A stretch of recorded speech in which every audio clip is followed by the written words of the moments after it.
ابراہیم علیہ السلام کو اس دنیا میں مقام نفی میں کمال حاصل ہوا. ابراہیم علیہ السلام کو اس دنیا میں مقام نفی میں کمال ہوا. انہوں نے ما سوا کی نفی کر دی. فرمایا ان صلاتی و نسکی و محیایا و مماتی للہ رب العالمین. اور پھر فرمایا کہ میرے یہ حکم ہوا وما انا من المشرکین، اور میں مشرکین میں سے نہیں ہوں. انی وجہت وجہی للذی فطر السماوات والارض حنیفا وما انا من المشرکین. تو نفی کر دی انہوں نے معبودوں کی. ایک اللہ کے اوپر ایسا ایمان تھا کہ ما سوا کے بتوں کو توڑ کے رکھ دیا. یہ ابراہیم علیہ السلام کے اس دنیا میں کمال تھا. مقام نفی میں جتنا کمال ان کو حاصل ہوا اتنا کسی کو حاصل نہیں ہوا. چنانچہ ایک وقت وہ بھی آیا کہ جب دنیا کے اسباب تو چھوٹ گئے تھے، جبرائیل علیہ السلام مدد کرنے کے لیے آئے کہ میں آپ کو آگ سے بچاؤں. اللہ کا حاجہ. تو ابراہیم علیہ السلام نے فرمایا کیا میرا پروردگار جانتا ہے کہ میں اس حال میں ہوں؟ انہوں نے کہا ہاں اللہ تعالیٰ جانتے ہیں. فرمانے لگے حسبی سؤالی علمہ بحالی، کہ اللہ رب العزت جانتے ہیں میں کس حال میں ہوں، اس بات نے مجھے تجھ سے مدد مانگنے سے منع کر دیا. میرا رب جو جانتا ہے میں کسی کی مدد نہیں چاہتا.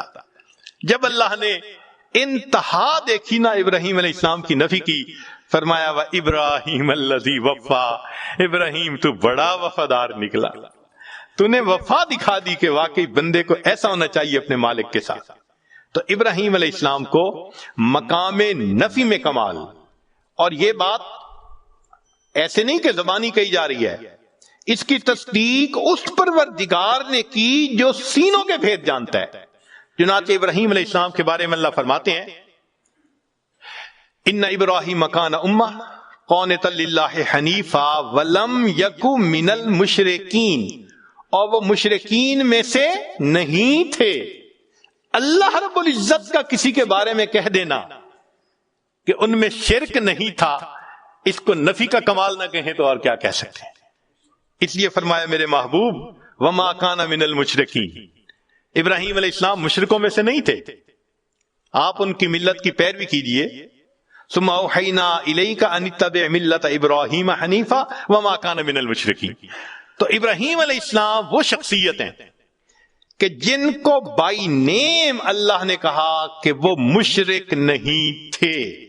یہ مقام نفی میں کمال ہے، اور یہ صرف ابراہیم علیہ السلام کا تذکرہ ہے قرآن پاک میں. ابراہیم علیہ السلام جو خلیل تھے ان کو کس میں کمال حاصل ہوا؟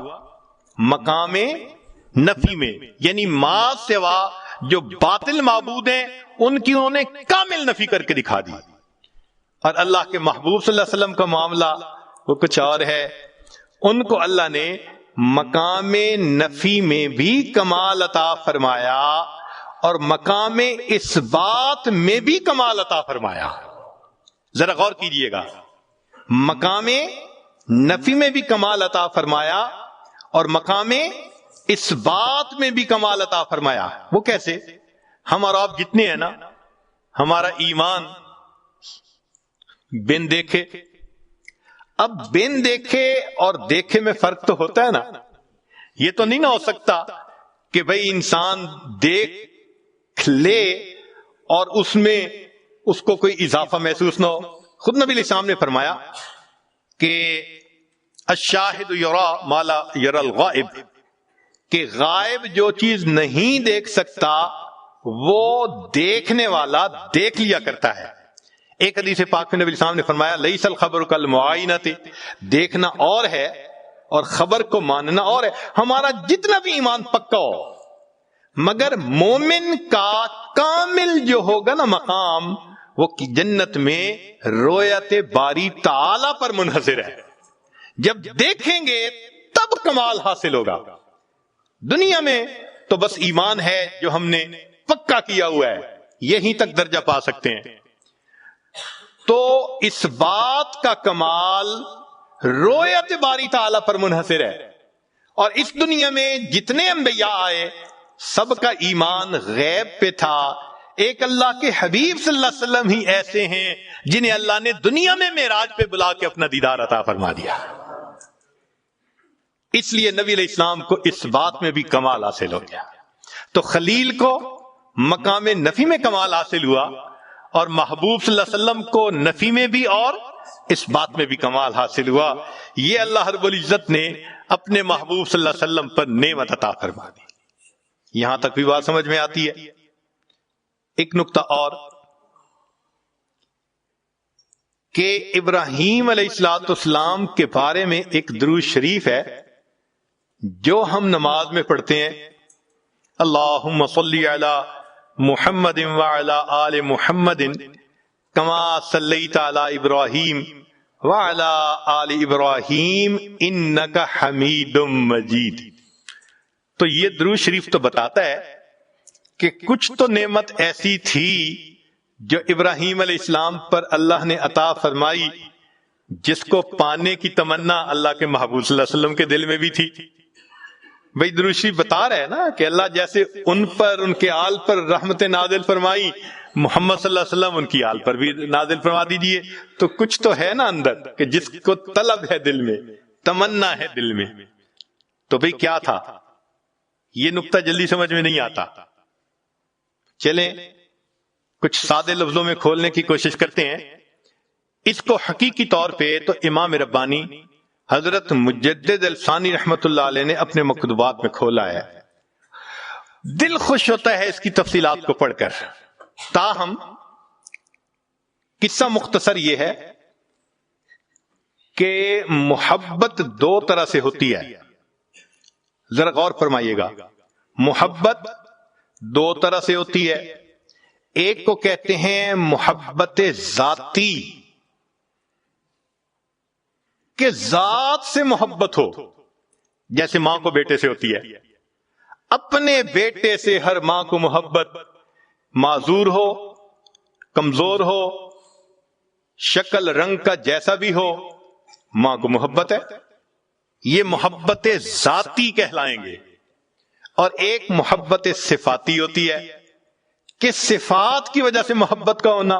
ہمیں بھی کوئی خوبصورت بیبی مل جائے، ہم اس کو پیار کرتے ہیں، محبت کا اظہار کرتے ہیں، کیوں؟